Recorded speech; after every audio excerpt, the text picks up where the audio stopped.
بسم اللہ الرحمن الرحیم الحمد للہ رب العالمین بارئ الخلائق اجمعین باعث الانبیاء والمرسلین ثم الصلاة والسلام علی سید الانبیاء وخاتم النبیین ابی القاسم المصطفى محمد وعلى اہل بیتہ الطیبین الطاہرین المعصومین الہداة المیامین واللعنة على أعدائهم أجمعين إلى يوم الدين. أما بعد فقد قال الله تبارك وتعالى في القرآن الكريم بسم الله الرحمن الرحيم يا أيها الذين آمنوا اتقوا الله وكونوا مع الصادقين. سورہ توبہ کی 119ویں نمبر آیت کے سلسلے کے ذیل میں صادقین کی جو بعض خصوصیات ہیں وہ آپ حضرات کی خدمت میں عرض کر رہے تھے. کل یہ عرض کیا تھا کہ جہاں سے بات ختم ہوئی ہے وہیں سے انشاءاللہ آج شروع کرنا ہے. بات ختم ہوئی تھی اگر غور طلب رہا ہو کل کی گفتگو میں تو میں یہ عرض کر رہا تھا کہ امام حسین علیہ السلام کی جو زیارت ہے اس کا کتنا ثواب ہے اور کیا اس کی خصوصیات ہیں. اور جو واقعہ سنایا تھا کہ جو حقیقت میں زمانے کے امام صلوات اللہ وسلامہ علیہ آپ نے علامہ حلی کو اس واقعے کے ذریعے سے ایک اہم مسئلے کے جواب کی تعلیم فرمائی تھی. اس واقعے میں یہ تھا کہ بادشاہ نے ان دونوں کو میں نے کہا بھی تھا 2 دفعہ کہا تھا کہ خوب غور سے سنیے گا اس بات کو کہ بادشاہ نے جنہوں نے مدد کی تھی بادشاہ نے کیا کیا تھا, گیا تھا دربار سے لے کے آیا تھا اور کیا کیا تھا, لا کے اپنے تخت پہ بٹھا دیا تھا. بادشاہ نے لا کے اپنے تخت بٹھا دیا. میں نے کہا تھا اس کے اوپر غور کیجیے گا. یہیں سے بات کو شروع کرتے ہیں. لیکن بات کو شروع کرنے سے پہلے آپ لوگوں نے ایک بات جو ہے بہت زیادہ سنی ہوگی کہ ولایت تکوینی اور ولایت تشریعی اس طرح کی اصطلاحات سنی ہوں گی. سمجھ میں نہیں آئی ہوگی کبھی یہ چیز ہے نا. وہ انشاءاللہ کوشش کریں گے کہ اگلے 2 دقیقوں میں سمجھا دوں ایسے کہ یہ بھی سمجھ جائیں. یہ جو ولایت ہوتی ہے, ولایت کا مطلب ہوتا ہے تصرف. اپنی اس بات کو جوڑنے کے لیے اس مقدمے کو بتا رہا ہوں کہ بغیر اس کو سمجھے اس بات کو نہیں سمجھ پائیں گے کہ جو آگے بیان کرنی ہے. ولایت کا مطلب ہوتا ہے تصرف. ٹھیک ہے, اب مثال کے طور کے اوپر اگر یہ میرا گھر ہے تو اس کے اوپر میری ولایت ہے, اس کے اندر جو چیزیں ہیں اس پہ میری ولایت ہے. اس کا مطلب کیا ہے؟ یعنی جو دل چاہے وہ کر سکتا ہوں. یہ کرسی میں کسی کو ہدیہ کر دوں, اگر یہ میری اس کے اوپر ولایت ہے تو میں اس کے اندر پورے تصرفات انجام دے سکتا ہوں. کسی کو ہدیہ کر دوں, یہ کرسی میں بیچ دوں, یہ میں کرائے پہ دے دوں, اس کو توڑ کے پھینک دوں, اس میں آگ لگا دوں, ہر طرح کے تصرفات انجام دے سکتا ہوں. اسی طرح سے پروردگار عالم نے اس کائنات کو خلق کیا ہے نہیں کیا ہے؟ کیا ہے. ہر طرح کے تصرفات وہ رکھتا ہے, ہر طرح کے تصرفات رکھتا ہے. جب جس کو دل چاہتا ہے خلق کرتا ہے, جس کو دل چاہتا ہے مار دیتا ہے, جس کو دل چاہتا ہے عزت دیتا ہے, جس کو دل چاہتا ہے ذلیل کر دیتا ہے. تمام چیزیں وہ انجام دیتا ہے. ٹھیک ہے, کیوں؟ کیونکہ اس کے پاس ولایت ہے, وہ تمام طریقے کے تصرف کر سکتا ہے. یہ جو ولایت ہے, دیکھیے یہ جو ولایت ہے پروردگار عالم کی, یہ 2 طرح کی ہے. 2 طرح کی ہے مطلب کیا؟ مطلب یہ کہ ایک دفعہ پروردگار عالم, ولایت کا مطلب ہے تصرف یعنی چھیڑ چھاڑ کرنا. کسی کی چیز میں کرسی ہے رکھی ہے توڑ دی, یہ تصرف ہے. یہ ولایت کا اعمال کیا ہے, ولایت کو انجام میں لائے ہیں. کرسی تھی بیچ دی, کرسی تھی کرائے پہ دے دی. یہ تمام تصرفات ہیں, یعنی یہ ولایت ہے. پروردگار عالم جو تصرفات کرتا ہے, جو اس کی ولایت ہے, وہ 2 طرح کی ہے. وہ کیا ہے؟ ایک دفعہ پروردگار عالم کہتا ہے کہ یہ جو پانی ہے یہ نجس ہے, یہ جو پانی ہے یہ پاک ہے. کہتا ہے کہ نہیں کہتا؟ کہتا ہے. یہ جو تم صبح سے لے کے شام تک بھوکے رہے ہو یہ روزہ ہے, یہ کام واجب ہے, فلاں کام حرام ہے. یہ ولایت ہے کہ نہیں ہے؟ تصرفات ہے کہ نہیں ہے؟ تصرف کیا ہے اس نے تصرف کیا ہے, اس نے بتایا ہے کہ کیا ہے اور کیا نہیں ہے نا. تصرف کر کے اس کو کہتے ہیں تشریعی. یہ ولایت تشریعی ہے, یعنی کیا؟ شریعت بنائی ہے. اس کے پاس حق تھا شریعت بنانے کا, لہذا اس نے اس حق کو عمل میں لایا اور اس نے شریعت کو بنا دیا. تو جس تصرف کا اس نے شریعت میں استعمال کیا اسے کہتے ہیں ولایت تشریعی.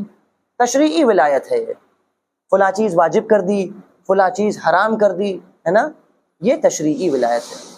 ایک ولایت پروردگار عالم کے پاس اور ہے، وہ کیا ہے؟ وہ تکوینی ولایت ہے.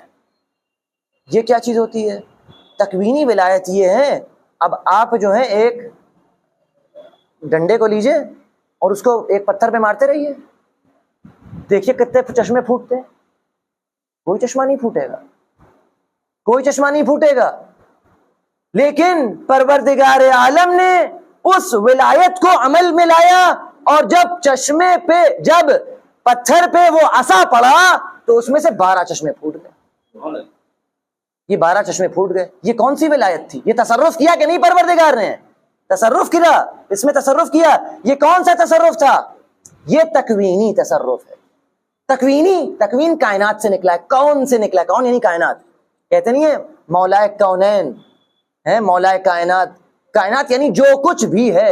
تو جو کچھ بھی اس عالم میں موجود ہے، کہ جس کے اندر خود عالم بھی موجود ہے، اس کے اندر اگر کوئی تصرف ہوتا ہے تو وہ کیا کہلایا جاتا ہے؟ اسے تکوینی تصرف کہتے ہیں. آگ جلا دیتی ہے کہ نہیں جلاتی ہے؟ جلا دیتی ہے. آگ جلا دیتی ہے. آگ کو پروردگار عالم نے خلق ہی اس لیے کیا ہے کہ وہ جلائے. اس کا کام ہی جلانا ہے، جلانے کے علاوہ کوئی اور کام نہیں کرتی ہے وہ. لیکن جب پروردگار عالم چاہتا ہے تو وہی آگ ابراہیم کے لیے ٹھنڈی ہو جاتی ہے. یہ تصرف ہے کہ نہیں ہے؟ یہ تصرف ہے. یہ کون سا تصرف ہے؟ تکوینی تصرف.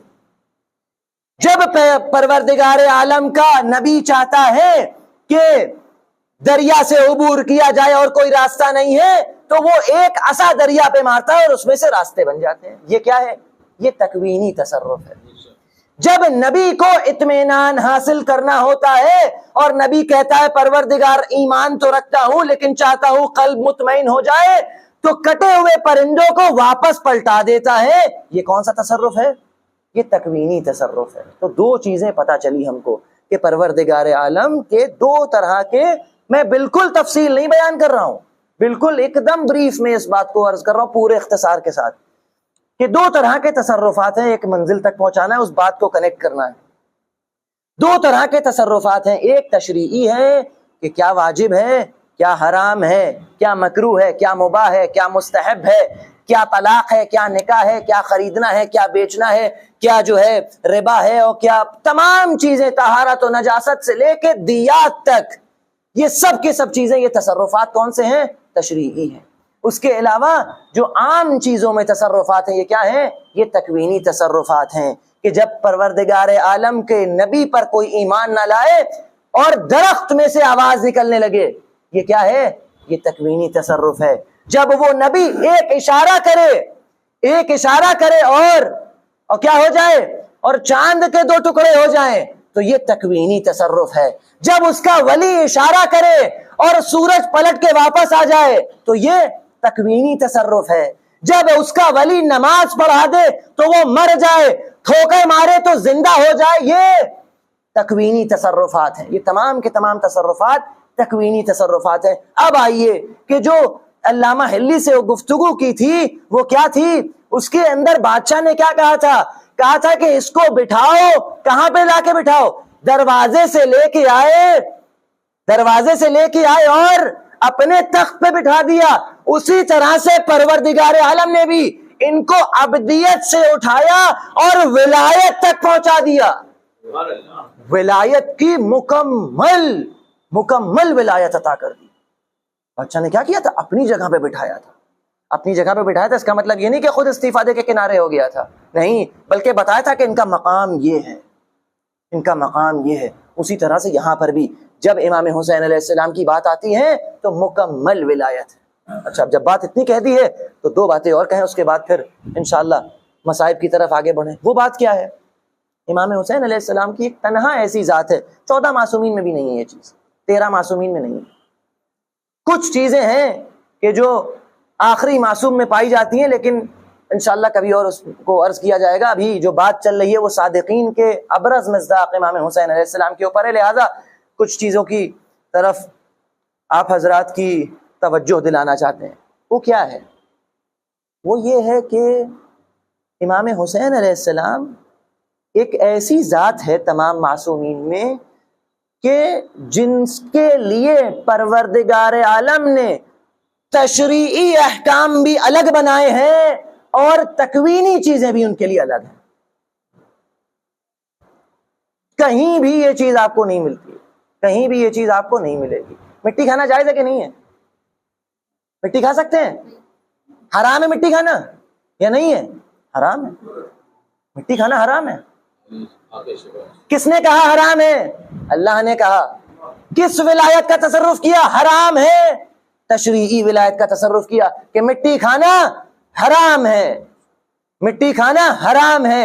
اسی پروردگار عالم نے ایک حکم نازل کیا کہ اگر حسین کے قبر کی خاک ہے تو جائز ہے. تشریع میں تصرف ہے، یہ تشریع میں تصرف ہے. مسافر ہے، نماز پوری پڑھے گا یا آدھی پڑھے گا؟ اچھا، یہ اس کا تشریعی حکم ہے کہ نماز قصر واجب ہے، لیکن جب حسین کے حرم کی بات آتی ہے تو یہاں پہ چاہے پوری پڑھو چاہے آدھی پڑھو. آپ دیکھ رہے ہیں کہ کس طرح سے پروردگار عالم تشریعی تصرفات کر رہا ہے. حج، اگر جان کا خطرہ ہو حج واجب ہے؟ حج پہ جا سکتے ہیں؟ نہیں جا سکتے. حج، کل کیا کہا تھا میں نے حج کے بارے میں؟ آپ لوگ بھی ہنس رہے ہوں گے اب کہ کل تو اتنا سب کچھ کہا تھا کہ بغیر اس کے یہودی مراؤ، نصرانی مراؤ، ایسا ہے اور ویسا ہے. اور حج ایسی حج ہے، بہت توجہ کے ساتھ اس بات کو سنیے گا، حج وہ ہے کہ اگر جان کا خطرہ ہے تو نہیں جاتے، حج پہ نہیں جانا ہے، جان کو بچانا ہے. لیکن چھٹے ایمان کیا کہتے ہیں کہ اگر کوئی جان کے خوف سے امام حسین کی زیارت کو چھوڑ دے تو قیامت کے دن سب سے پشیمان انسان ہوگا. کامل الزیارات میں روایت ہے، کامل الزیارات قدیمی ترین کتابوں میں سے ہے. حج کو چھوڑ انجام دینا واجب ہے تشریعی ولایت کے تحت. جان کے خوف سے چھوڑ دینا یہ بھی ضروری ہے تشریعی ولایت کے تحت. اسی میں پروردگار نے تصرف کر کے دکھایا. کیا تصرف کر کے دکھایا؟ تصرف یہ کر کے دکھایا کہ اگر حسین کی بات ہے تو نہیں ہے، ہٹا دیا گیا حکم کہ ان کی زیارت الگ ہے. جان کے خوف سے تمام چیزیں، حج کی مثال دی ہے خالی، کیونکہ حج پہ جیسے جاتے ہیں ویسے زیارت پہ جاتے ہیں، ورنہ ایسے تو جان کے خوف میں نہ نماز ہے، نہ روزہ ہے، نہ حج ہے، نہ جہاد. تو خیر جان کا ہی خوف ہے، وہاں پہ تو بات ہی الگ ہے. بہرحال تو یہ تشریعی تمام تصرفات جو پروردگار عالم نے یہاں پہ امام حسین علیہ السلام سے خاص کیے ہیں. انشاءاللہ اس کی بہت سی مثالیں اور ہیں کہ جو کبھی عرض کریں گے، لیکن چاہتے ہیں کہ کچھ تکوینی باتیں بھی کر دیں. وہ تکوینی چیزیں کیا ہیں؟ تکوینی چیزیں کیا ہیں؟ امام حسین علیہ السلام کی بعض چیزوں میں بعض جو ان سے مرتبط چیزیں ہیں اس میں پروردگار عالم نے تکوینی تصرفات بھی کیے ہیں. وہ تکوینی تصرف کیا ہے کہ اگر دعا کو کہیں قبول ہونا ہی ہونا ہے تو ان کے قبے کے نیچے رکھ دیا ہے. میں نے نہیں کہا، جا کے زیارت ناہیہ پڑھیے، آپ کے 12ویں امام نے اس زیارت کو پڑھا ہے. امام زمانہ علیہ السلام امام حسین پر جب سلام کرتے ہیں تو فرماتے ہیں السلام علی من الاجابۃ تحت قبتہ، سلام ہو اس پر کہ جس کے قبے کے نیچے دعاؤں کی اجابت ہے. تو دعاؤں کی اجابت کی اگر کوئی جگہ رکھ دی تو اسی رکھ دی. پھر دوسری چیز، بھائی طبیعت خراب ہو جاتی ہے تو کیا کھاتے ہیں؟ مٹی کھاتے ہیں؟ نہیں کھاتے ہیں. لیکن پروردگار عالم نے وہ مٹی کہ جو عام حالتوں میں کھانا حرام ہے، مٹی کھانا حرام ہے، اس کے اندر نامعلوم کیا چیزیں ہیں کہ جو پروردگار عالم نے اس کو حرام قرار دے دیا ہے، اسی پروردگار عالم نے امام حسین کی اسی خاک میں شفا کو رکھ دیا ہے. یہ جو شفا کو رکھا ہے تشریعی رکھا ہے؟ یہ تکوینی ولایت کے تحت رکھا ہے.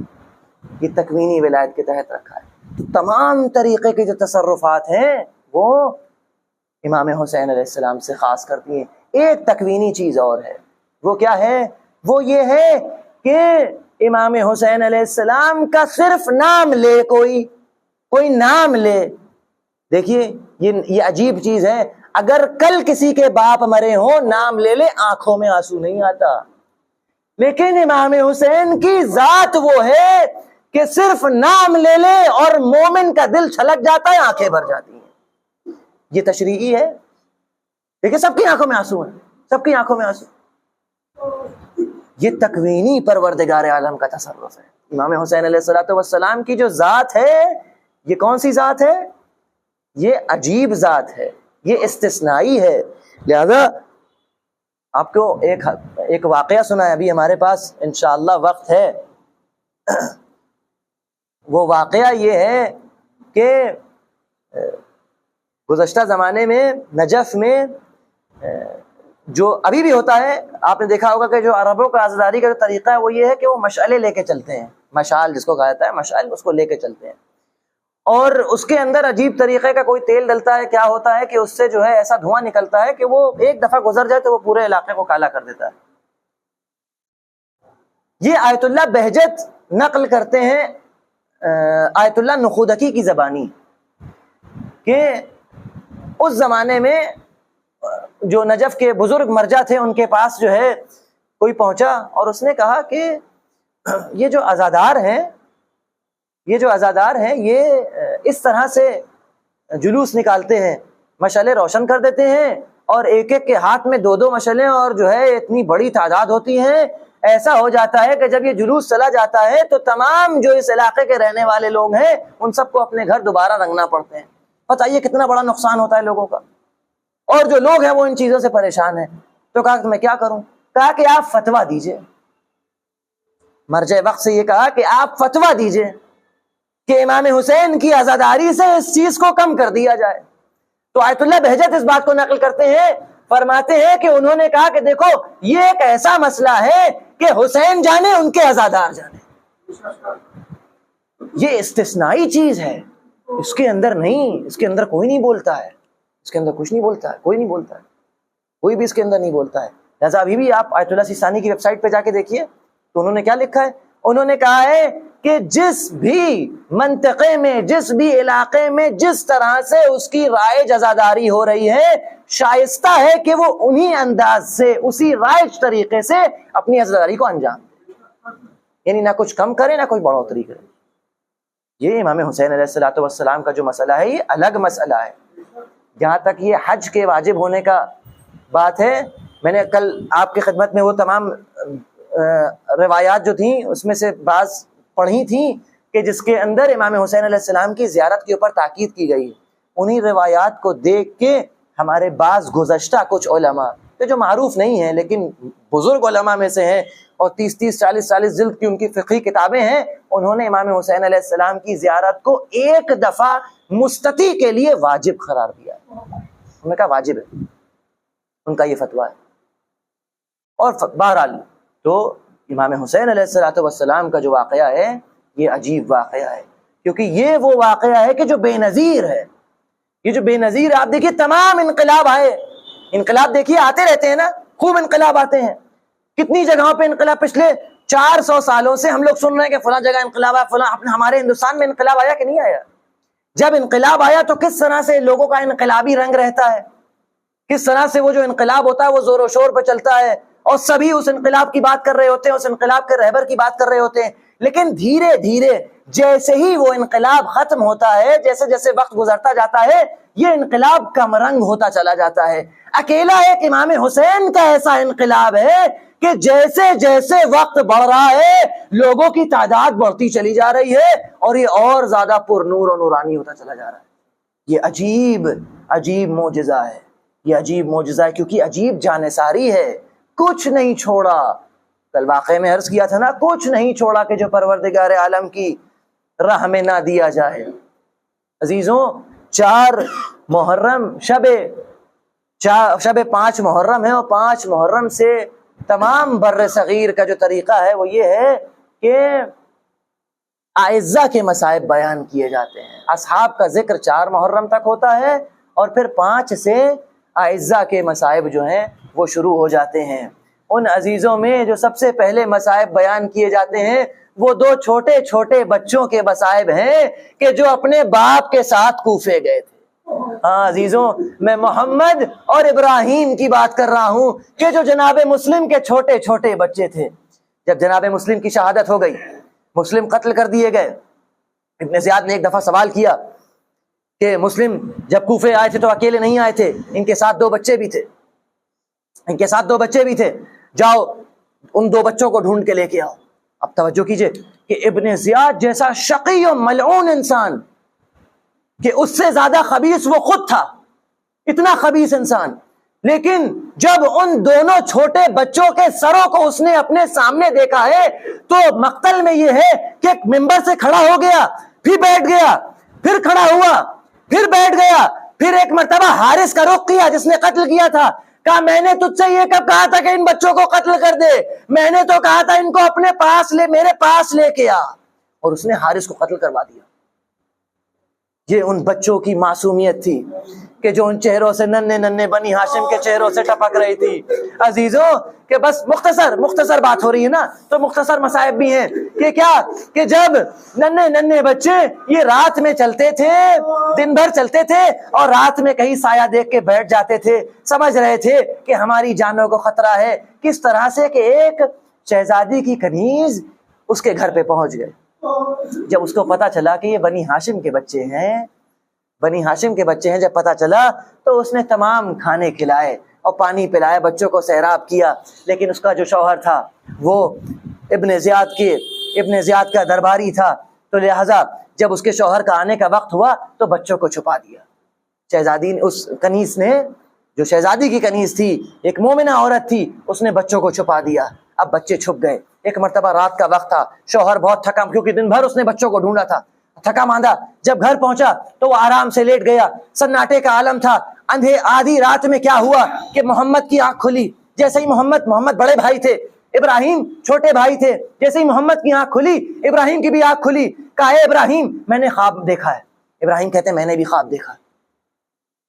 کہا اے بھیا آپ نے کیا خواب دیکھا؟ تو محمد اپنے خواب کو نقل کرتے ہیں، کہا بھیا ابراہیم میں نے خواب میں یہ دیکھا ہے کہ ہمارے بابا ہے رسول خدا کے پاس بیٹھے ہیں، علی مرتضیٰ بھی تشریف فرما ہے، رسول خدا مسلم کو ہمارے بابا کو خطاب کر کے کہتے ہیں کہ اے مسلم تم اکیلے آ گئے، تم اپنے بچوں کو نہ لائے۔ تو ایک مرتبہ بابا نے رسول خدا کو جواب دیا کہ یا رسول خدا بس تھوڑی دیر میں آتے ہوں گے۔ ابراہیم نے کہا ہے بھیا میں نے بھی اس ایسے ہی خواب دیکھا ہے۔ دونوں بچوں کی گفتگو حارث نے سن لی، غضب ہو گیا، دونوں بچوں کو گریبان سے پکڑا، کھینچتا ہوا لے کے گیا۔ زوجہ نے چاہا روک لے لیکن اتنا شقی تھا، انعام کی لالچ میں اس نے اپنی زوجہ کو بھی شہید کر دیا اور دریا کے کنارے لے کے پہنچا۔ جیسے ہی دریا کے کنارے لے کے پہنچا تو اس نے اپنے غلام کو حکم دیا کہ ان دونوں بچوں کو قتل کر دے۔ جیسے ہی ان دونوں بچوں کو قتل کرنے کی باری آئی، غلام نے ایک دفعہ تلوار کو نیام سے نکالا اور دونوں بچوں کے چہرے کی طرف نگاہ کی۔ جیسے ہی ان دونوں بچوں کی مظلومیت کو دیکھا، تلوار کو پھینک دیا، خود دریا میں کود گیا۔ اس نے غلام کی لاش دریا میں بہہ گئی۔ پھر اس نے اپنے بیٹے کو حکم دیا اور بیٹے سے کہا کہ دونوں بچوں کو قتل کر دے۔ جیسے ہی بیٹے نے تلوار کو لیا اور دونوں بچوں کی طرف دیکھا، بیٹا بھی قتل نہ کر سکا۔ پھر اس نے کیا کیا، خود تلوار کو نیام سے نکالا اور بچوں کی طرف بڑھا۔ جیسے ہی بچوں کے پاس پہنچا، محمد نے کہا پہلے مجھے قتل کر دے، ابراہیم کہتے ہیں پہلے مجھے قتل کر دے۔ جب وہ ابراہیم کے پاس آتا ہے تو محمد کہتے ہیں پہلے مجھے قتل کر۔ تو کہا تم لوگوں میں یہ ماجرا کیا ہے؟ یہ کیا ماجرا ہے کہ پہلے مجھے یہ کیا طریقہ ہے تمہارا؟ آخر چاہتے کیا ہو؟ تو محمد نے کہا کہ ارے جب ہم مدینے سے چلے تھے تو ہماری ماں رقیہ نے ابراہیم کا ہاتھ میرے ہاتھ میں دیا تھا، اگر تو نے پہلے قتل کر دیا تو میں ماں سے شرمندہ ہو جاؤں گا۔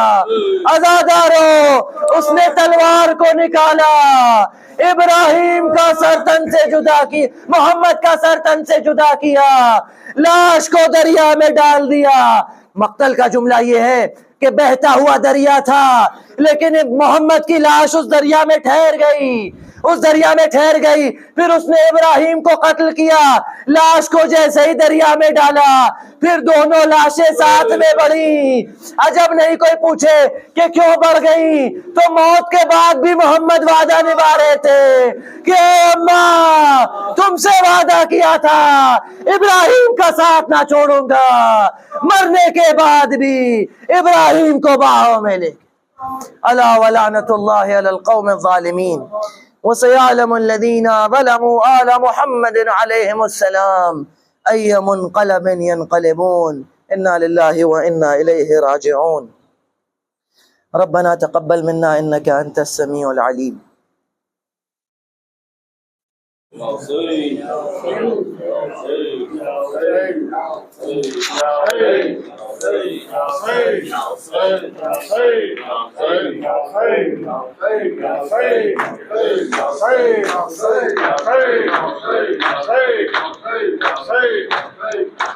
السلام علیکم ورحمۃ اللہ. السلام علیکم رسول اللہ. السلام علیکم وعلی جدک و ابیک. السلام علیکم وعلی امک و اخیک.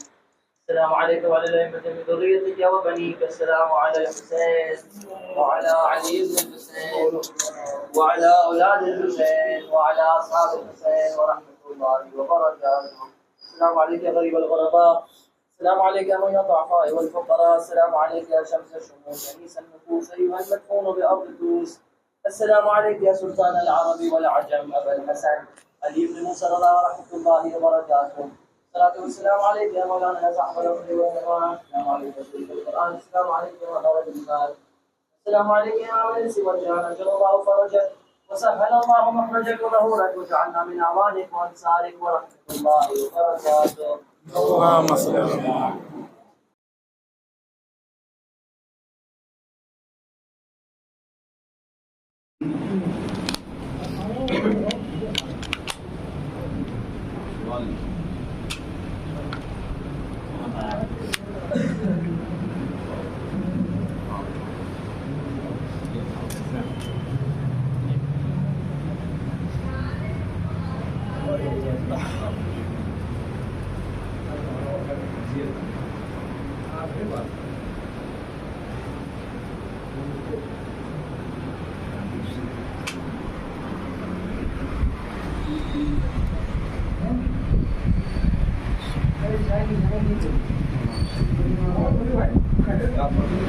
چائے نہیں دیں گے, بن گئی ہے چائے.